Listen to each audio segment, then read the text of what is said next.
Okay, so here's what we have so far. I just cut everything and put it on this paper plate. Half of an onion, just a handful diced up of mushrooms, baby portobello, and half of a green pepper. We have about 1, 2, 3, 4, 5, 6, 7, 8, but we'll be taking one out because I'm actually going to give it to the dogs in little pieces, little crumbles into their food because they don't really get people food anymore. So it's just like a little treat. So about 7 breakfast sausages, any kind you like, or bacon, however you want to do it. And then I have about 8 eggs with some pepper and salt already added. I know you shouldn't add the pepper and salt right into the mix. You should do it at the end, but this just makes it easier. And then I add in a splash of water. And that's good. That just helps give a little bit more depth. So what I'm going to do, I'm going to chop these little bad boys up, get them into this pan, and then we'll go from there.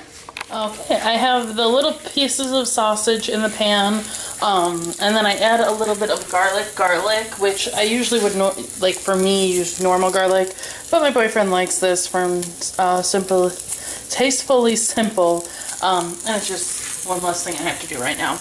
And I don't know if I mentioned, these are going to be pre-packaged, like, and frozen. That way he just has them to go to work. So as this starts sauteing up, it's going to start creating some oil into the pan. You can add a little butter or a little oil. I'm just going to add a little bit of our coconut oil. Sorry if you hear squeaking. That is my Adidas flip-flops. I'm just gonna, a little bit of coconut oil. A little bit more than I normally would, because I normally would put a little extra sausage, so that'll have more oils in it, but this is what he's getting. So as that starts to cook up a little bit, we're gonna start adding more and more ingredients. And we're gonna start, let's see here. Getting our onions, let them cook a little. They'll add some water into this to help cook up the rest so that your sausage, because if you let your sausage go too much or they create too much oil, they're going to be so dry and shriveled, and you want them still to have a bite because this is going to cook for a little bit. Alright, so I added in our green pepper. We're just letting it cook down a little bit.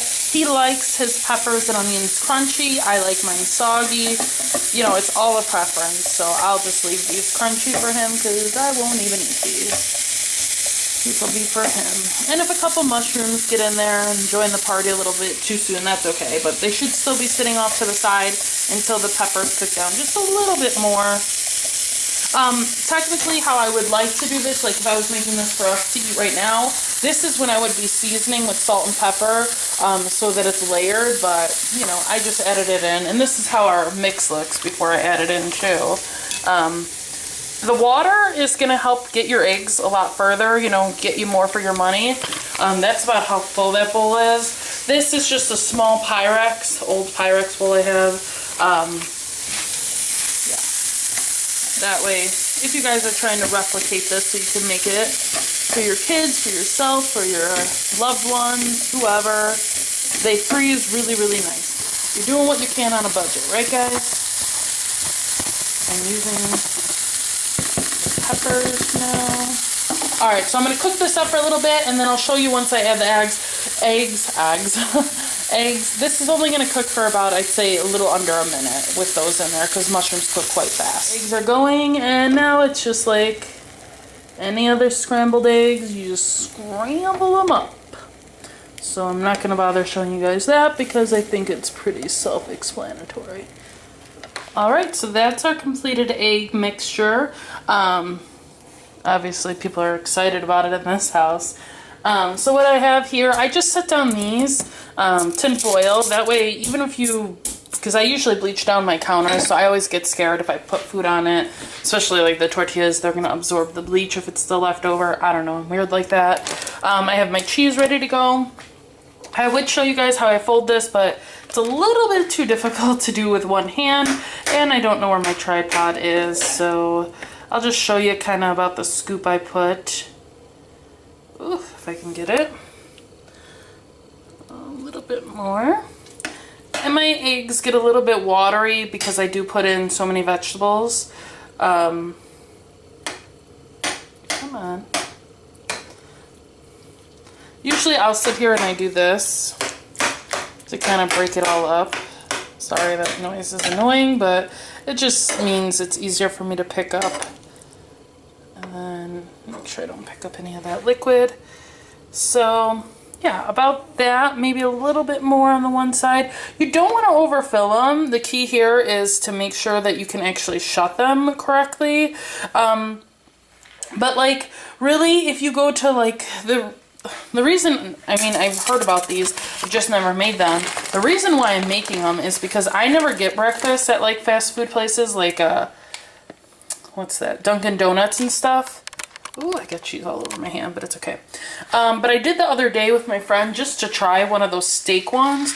I was so disgusted with how it tasted because it tasted so fake, and you can make it yourself for half the price. So here we're gonna go ahead and fold it up and I'll show you when it's all.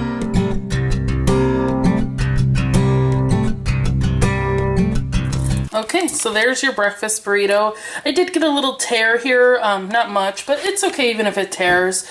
So now this can just sit.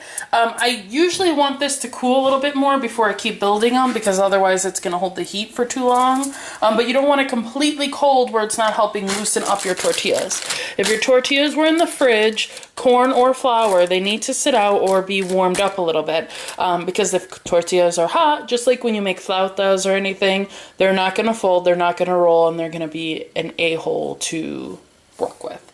But yeah, once you're done with that, you would just put it in a little Ziploc-y, and you can see it fits perfectly in the Ziploc size. And then they have a little breakfast burrito.